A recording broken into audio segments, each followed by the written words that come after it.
And it's actually from the book of Esther in the Bible of all places. It talks about Mordecai, who was a leader in that time. A leader is also a light in the darkness. I think differently, and now I believe in myself because I'm around him, and I think even more is possible.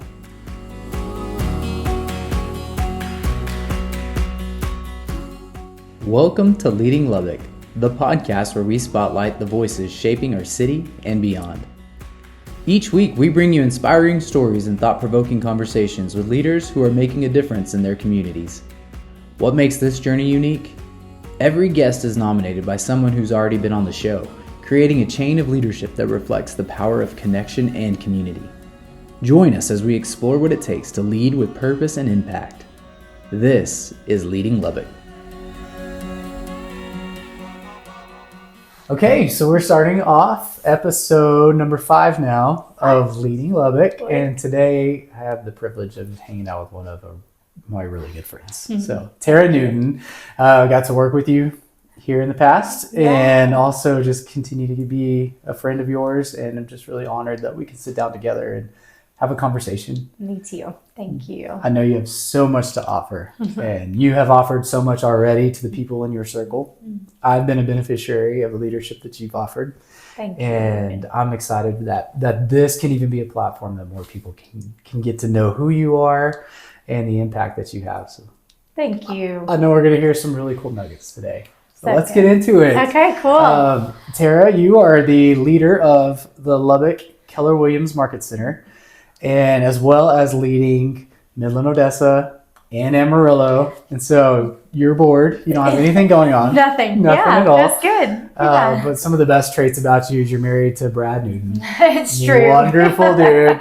Yeah. Yeah. And you have 2 awesome daughters. Yeah. Lainey and Annie. Yes. Right? So Lainey being 11, Annie is 9. Yes. Wonderful girls. They're the best. Yeah. Yeah. Well, I know you're leading in lots of different areas of life. So today we're going to dive into that a little bit, and how you've gotten to where you are, what along the way in your journey has kind of shaped who Tara is. And I think there's going to be these little pieces throughout that we're all going to look at and say like, oh, I think I can glean a little bit from that. So, I hope so. Thank you. You Yes. bet. Well, let's get started. So the first question is, to you, what does effective leadership look like? And how has your perspective on leadership evolved over time? Whew, yeah. Well, it's evolved a lot, but yeah, effective leadership. I mean, honestly, whenever I heard that, I just thought mainly about Jesus, and I hope that he informs my leadership more than anybody else. But specifically, I thought about a book that I read called The Outliers, and it was really about how he led the disciples. And, I love The Chosen right now.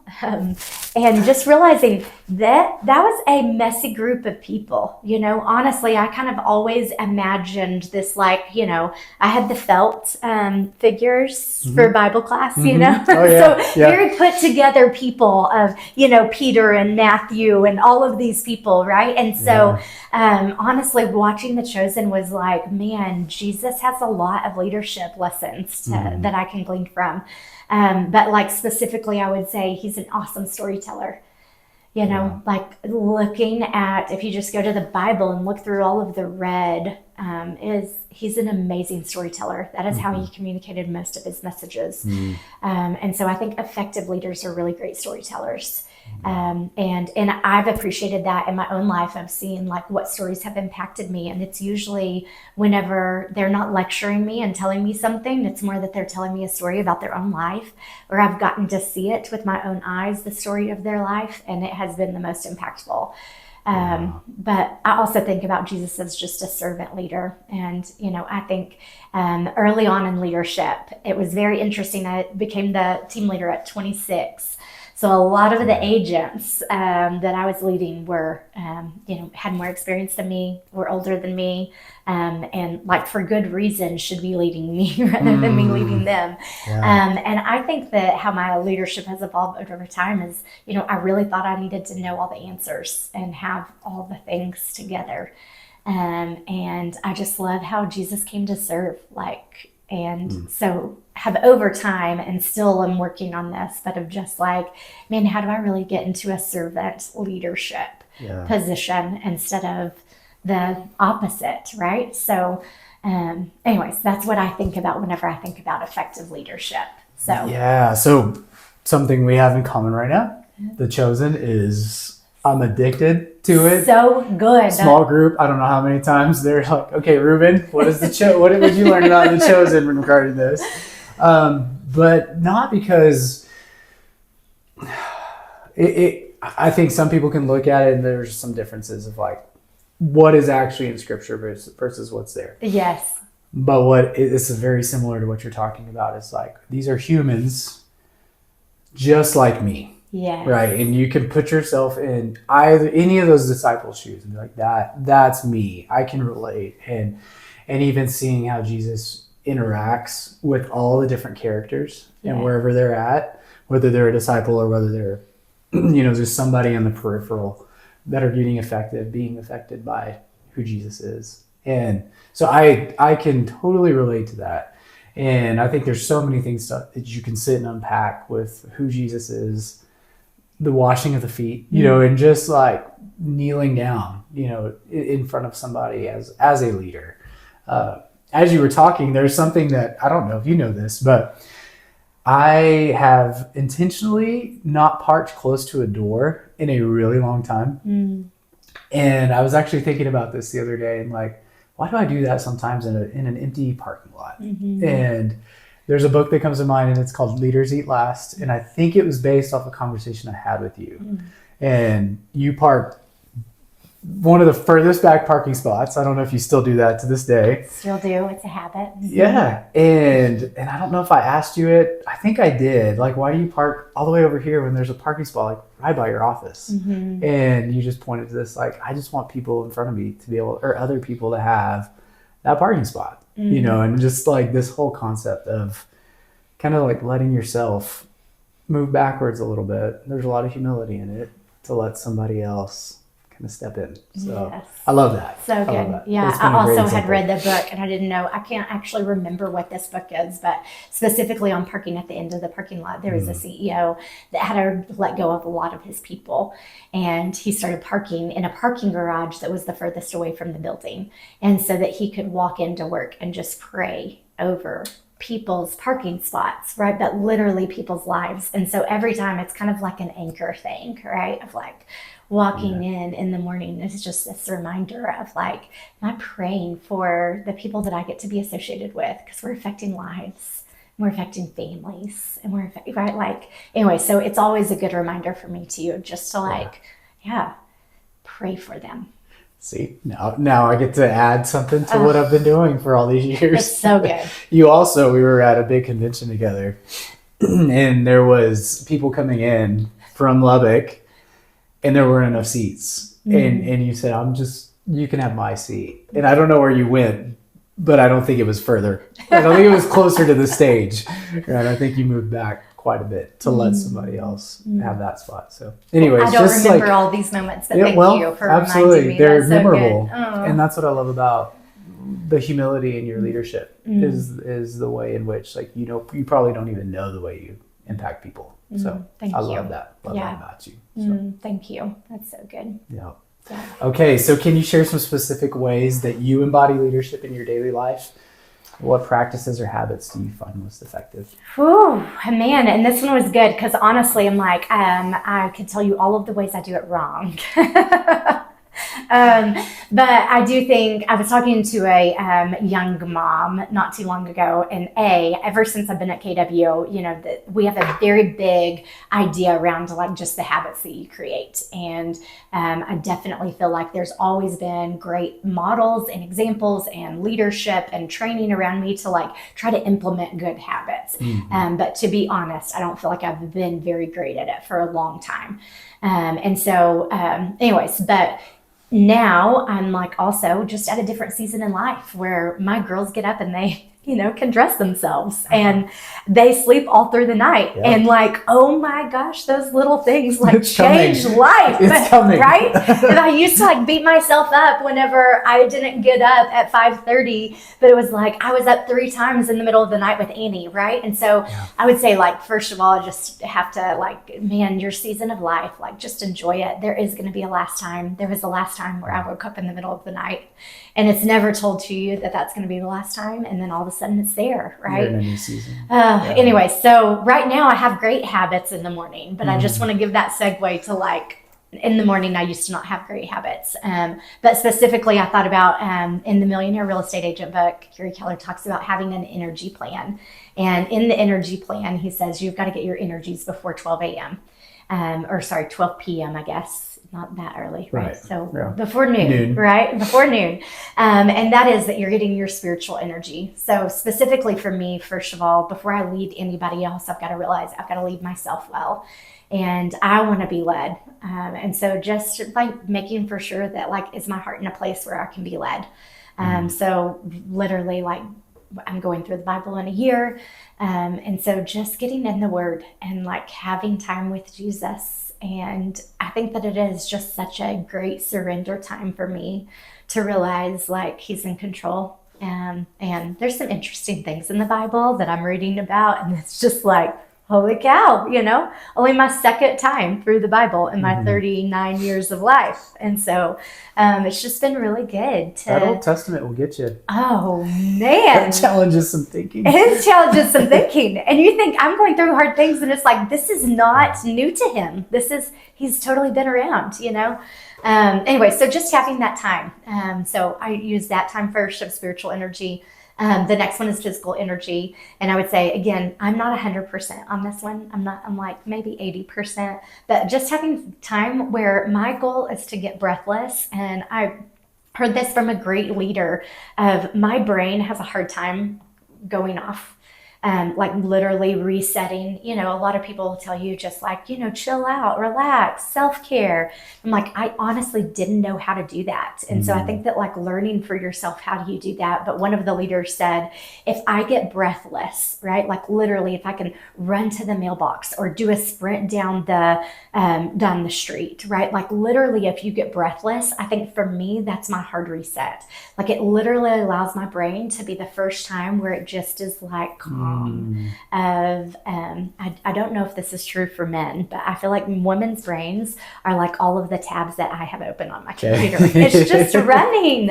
And so just having that time where it's just good energy for me is to, have some physical activity in the first part of my day. So my spiritual energy, my physical energy, and then it says emotional energy. And emotional energy is literally like hug, kiss, like play, have fun. And so, like I take time every morning now to just make for sure that, like, I'm hugging Brad and that I'm kissing my girls and telling them I love them, but like putting time in my day. And again, this is when I was so judgmental on myself of, man, one of the moments I remember as an early mom was that I would always tell my girls, hurry, right? Like they're putting on their shoes and I'm like, hurry. They are just so slow at all these things. And so anyways, if I could go back in that time, I wish I could tell myself, like just enjoy that time. Like again, there's going to be a last day that they get me out of the door on time rather than me getting them out of the door now. But just having that time where I'm like intentional to know, like, I need this emotional energy before I go throughout my day. Is there about a time frame that you do this in, like before blank o'clock in the morning? Yeah, I mean, I usually wake up at 5:30, and I love doing my spiritual time first. So for me, that's when I do my spiritual time. Lainey was in cross country for a little bit, so I actually switched that around I ran with her, and then I would go and do my spiritual time. But it's usually one of those two first. But then I know too, if I get in the shower early and then I just leave some space, my girls, like, we just love the mornings. And so just having the space where I'm ready to go and that we can, enjoy breakfast, or I'm doing their hair, or we're laughing about something, that literally just taking time to do that. So anyways. Yeah. Well, we live in such a world where everything is so back to back. Like we could look at our schedules throughout the day and I mean, literally nonstop many times. That we can't create margins unless we're intentional about that beforehand. But throughout the day, it's hard to if your day's already set up. But how great is it that you can control the morning margins? Now, ton of discipline, right? Waking up super early means probably going to bed earlier. Yeah. Means getting the kids down earlier, means making dinner earlier, and all of it trickles back into the day before. But what I love about this is that you are intentionally creating margin that you are in control of. Nobody else is in control of 5:30 to 6:30 but you. Yes. And I love that. And what do you do with that time now that it exists? Yes. So good. Yeah. I also go back to, well, a couple of things that whenever you said that, I'm like, yes, I think that, first of all, Habits of the Household, almost also my favorite book. Anyways, but it is incredible. And I think one of those moments too, that it changed everything for me was this one line where he said, you can either be waking up to the pressures of the world, right? And that is looking at your email and figuring out your to-do list, right? You can be waking up to the comparison and go look on social media and you can start scrolling and that's what you could wake up to. Or you could wake up to, I am loved and I have a savior and a God that created the world, right? And it was just like such this visual picture that literally it was that moment that I just decided, like, I'm so disgusted, it's no more going to happen. So I literally erased Facebook from my phone. I don't have it on like the app on my phone. I can log in on Safari, but I also log out of it, which honestly for me, I forget my passwords all the time. So it just honestly never happens, right? I erased Instagram off of my phone, and it was amazing to me, just like it was actually a habitual thing that I was working up and like rolling over and going to those sites. It also was habitual. It's so funny after you erase it, how you even like naturally, I could go to like the screen part of the phone and it was like, it was crazy. Anyway, so it just like reminded me I'm always being formed. And so I better be intentional about what is forming me, right? Anyway, so that was so impactful for me, and has really just changed like the days of, I do think that there is a lot of margin. A lot of times I think that we think that we have no time. It's like if we sat here for 1 minute, just complete silence, we would realize that a minute takes a long time to pass. Isn't that weird? It's crazy. So I think that if we can just pull out those things that are like stealing our day from us, right? Anyway, so I had to be intentional about that. I feel like we could go on and on and on about this. Two thoughts come to my mind. One is you mentioned waking up to feeling loved, feeling secure, rather than going to the stressors of the day, which exist on our phone, whether that's email or social media or just notifications in general. It's amazing to me how many people are actually up before me and then sending me text messages that I wake up to. But those things, so you've got those two ideas. Is one, waking up to go into this intentionality to be loved. Second, the option is to wake up to stress.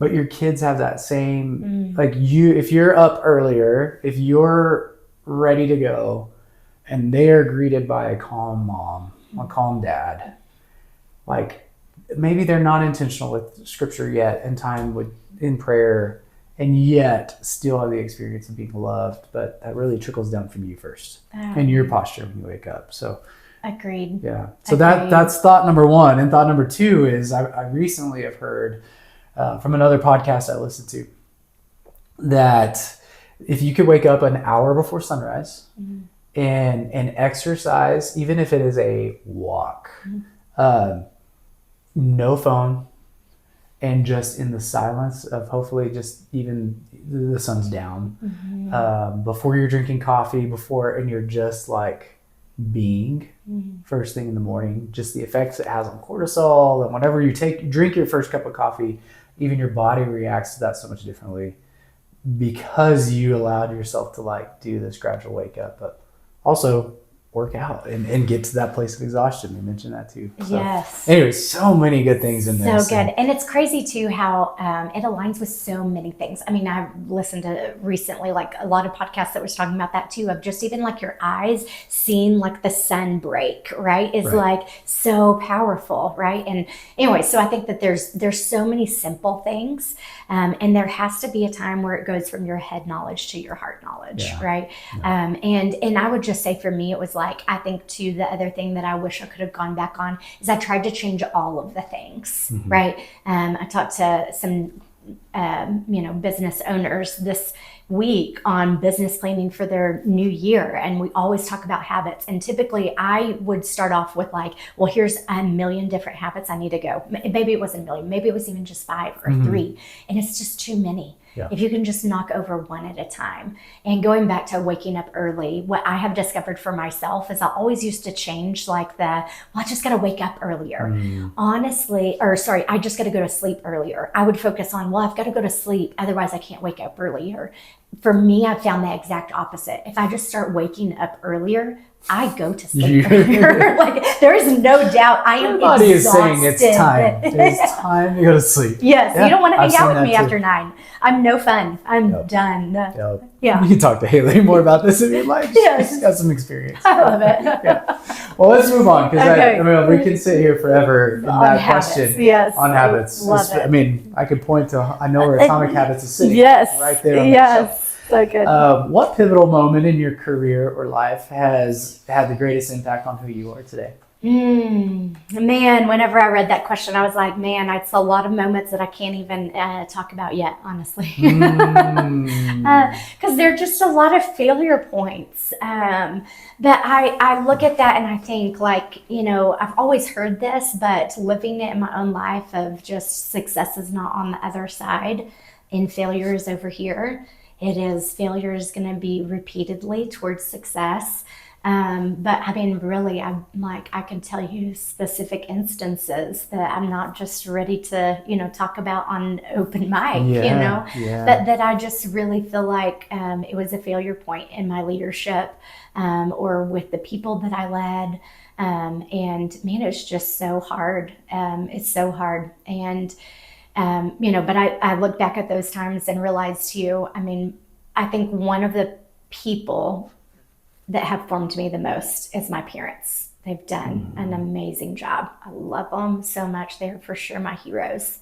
And whenever I look back at my childhood, I specifically remember a time when my dad owned a restaurant. He was getting sued because one of his workers had put his feet in boiling hot water. Like he was supposed to be washing the floors and instead, undid his shoes and put the feet in the whole boil and was suing him because the hot water was too hot and there wasn't anyway. So it's just like, as a kid, like being like, what in the world, how does this even happen? Right. Yeah. But just seeing my dad being so vulnerable in those moments of heartbroken for these people, just like having a heart of it was some of the worst moments of his life, and yet he shared them and let them be known to us. And I honestly, even as I've gone through these moments now and having Lainey and Annie, I want to protect them and no, mommy stays okay and it's okay. And anyways, I've just tried to be more open to maybe sharing, and I think age appropriate, but appropriate things that they can just know, man, life is hard. You're not going to get it right all of the time. But I think even with, 10 minutes and people that I feel like I've been led so well by, I've honestly learned way more through their heartaches, their toughest times, and whenever they've just been vulnerable enough to share them. Right. And so, man, I feel like the what times in my life that I've learned the most though is usually whenever I have thought this is how I need to act instead of gone with my heart of I know that this is what I need to do, and I wish I could erase some of those moments. Yeah. Isn't it crazy how much we try to avoid pain and discomfort and conflict and all those negative, the things that are so negative, they're like, no, keep that at bay, keep that, over arm's length away from me. And yet when we look back, generally they are the times that have grown us the most in our life. No doubt. This is like, if that's it, then we should be inviting it. Like, okay, when's the next opportunity to have a hard conversation? Yes. And though I don't think any of us are actually going to live life that way, I think it could help change the perspective. Yes. When life gets hard. Yes. Here's another opportunity. Yes. Another opportunity to grow. And we do have the good, positive encouragements too, like your parents. Yes. And I pray that everybody has both. Mm-hmm. That they learn from the challenges that they're in, and they're also learning through the good that they've seen. Yeah. And I've seen it. Yeah. In so many different areas of life, the good and the bad, and I've learned, but probably more from the bad and the good. Yes. Yeah. So. And whenever you said that, I mean, specifically, one of the things this last year that was a quote that I've been holding on to is that whenever you are going through a hard time, that's actually when you get to live out your values.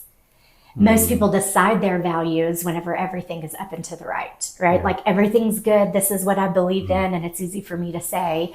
And these are times when we get to live it out. And for me, that has been such a good saying of, real estate leadership has been hard over the last 2 years. It's been such a challenge, yes, right? yes. And for me to literally repeat to myself, these are the times that I get to live this out.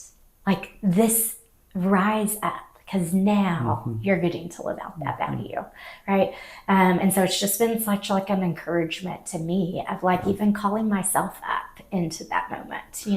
It's a true test of a leader too. Like when you're really getting pressed, when you're squeezing the orange, is there orange juice that's coming out of it? Yeah. Or is there something else that you didn't expect or want or wish was there? Yes. So yeah. So if you are living out those values, I mean, just kudos to you too. That those are the values that are innate inside of you, you embody them.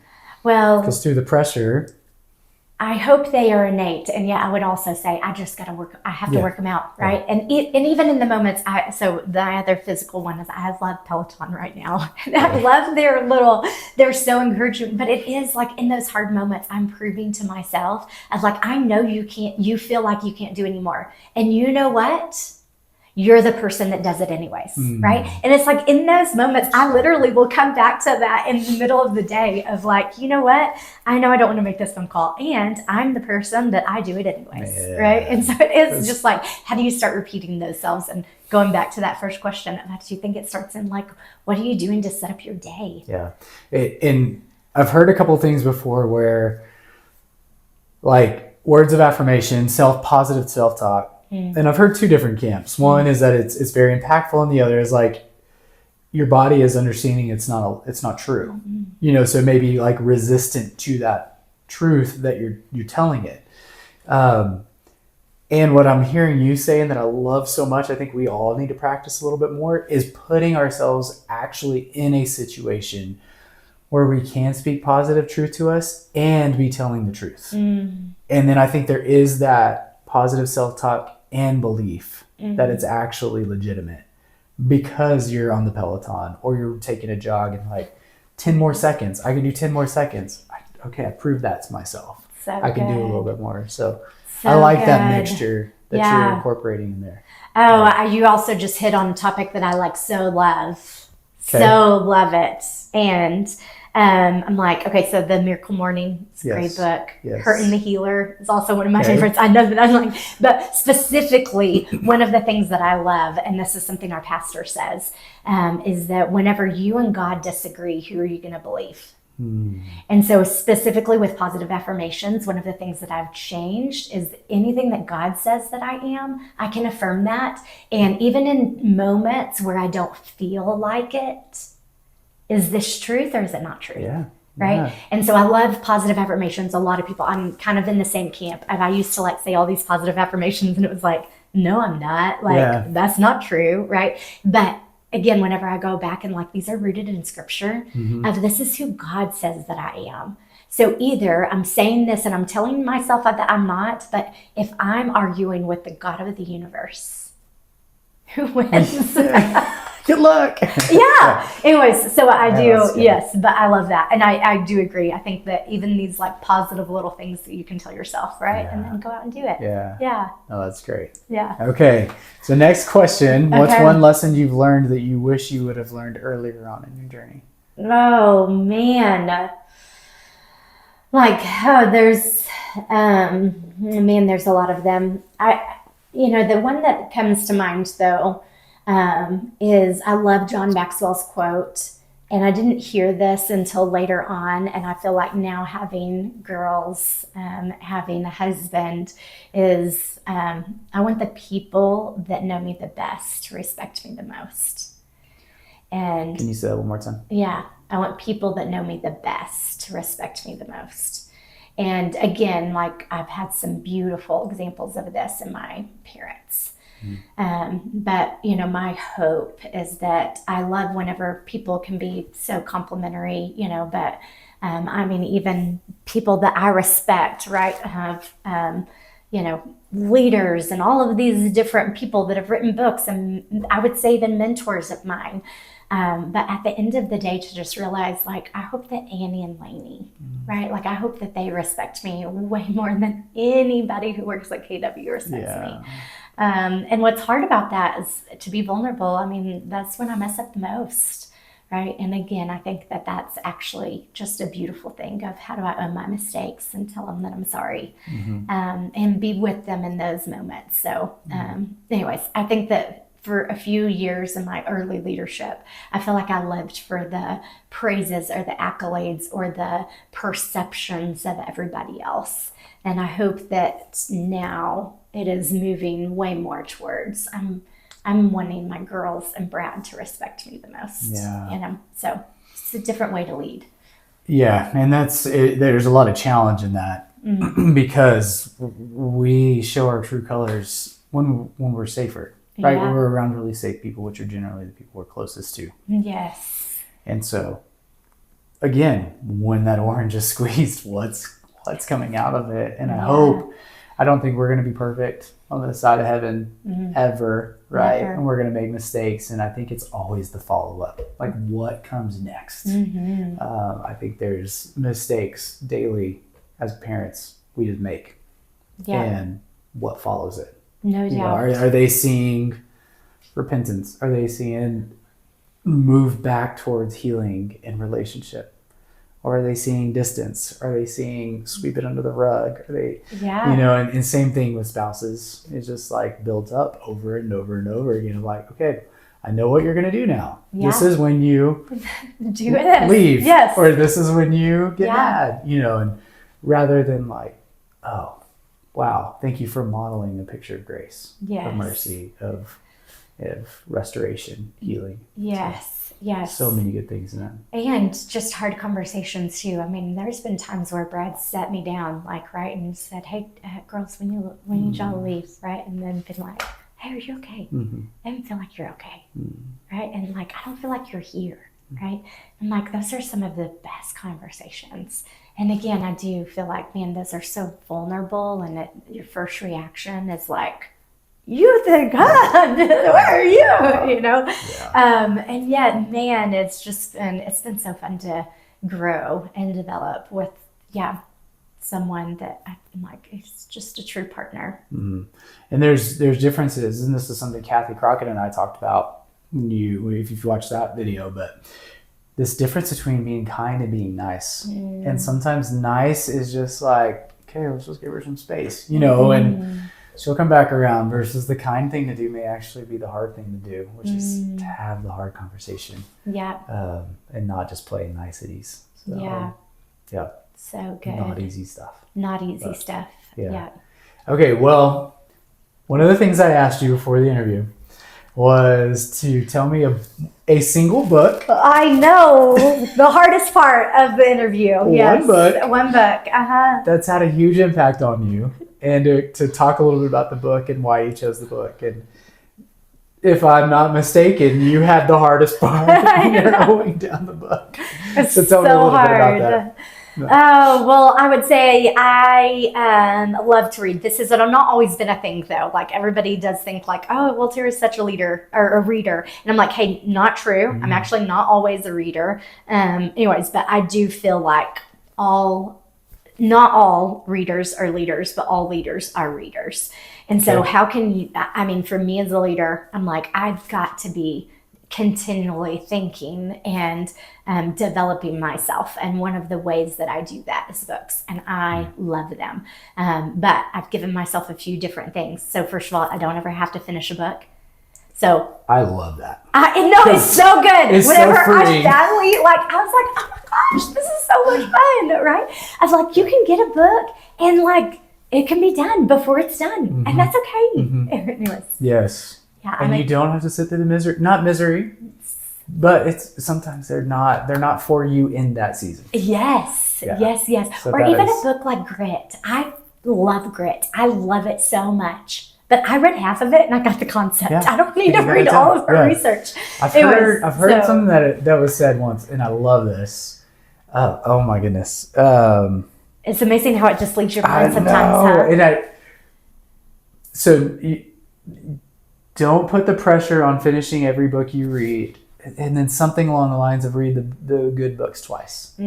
So it's something about don't put the pressure on you to finish every book that you read, but when you find a good book, don't stop reading it. Yeah, Hey, read pick it up it. again. No And put it doubt. on the shelf of like, this is my annual books. And I'm just going to come back and I'm going to revisit that over and over. But the freedom in it, Oh, because I'm the same way. I feel like you pick up a book, you got to finish it. You got to give Yes. the author a chance. yes. And yet sometimes it's not ready for you in that moment. Yes. Or you're not ready for it. You know. Yes. So, Yes. anyways, That's great. Yeah. So the book that we're talking about is, I'm excited to I hear know. your thoughts on this, The Traveler's Gift. The Traveler's Gift. Okay, so I winded up picking this one, and it was a very hard choice. A lot of your books over here were top of my list. And Brad and I, literally, as I was like preparing for this, I was thinking about what book, and there was a lot of them that we were saying the same thing. I'm like, gosh, we've got to go reread that book. But specifically, I came back to this one, and it's because I remember being, I was an agent at KW, and my team leader, so Debbie Frapp, kind of tapped me on the shoulder. And honestly, I feel like she has been a person in my life that has just saw me as greater than I've ever seen myself. And that has continued to be what she does. But she formed a little group of people and we read through The Traveler's Gift. And it was maybe the first time that I had done like a leadership study, right? Like this was my first job outside of school. So I wasn't reading for school. It was like the first time that I had really done like a book study for like improving myself. And it is just one of these books that I keep going back to.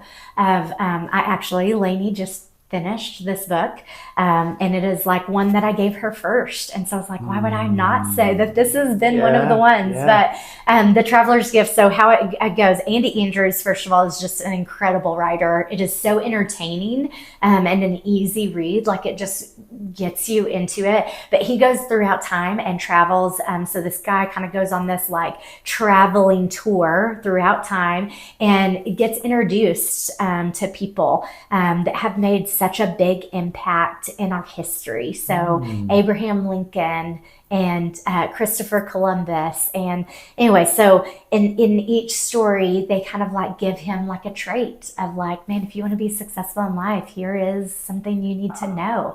But honestly, again, kind of like The Chosen, like giving the backstory of like, Christopher Columbus, he meets on the ship and like, that guy's nuts. He's sailing whenever everybody said it was flat and he's like, let's go, right? And so anyways, it's just like a fun way to introduce like really great key like core personalities and habits and things that you need. Anyways, and so it's a fun one and it's so powerful. So And there's a lot of storytelling. lots of storytelling. I feel like there's a theme there. I know.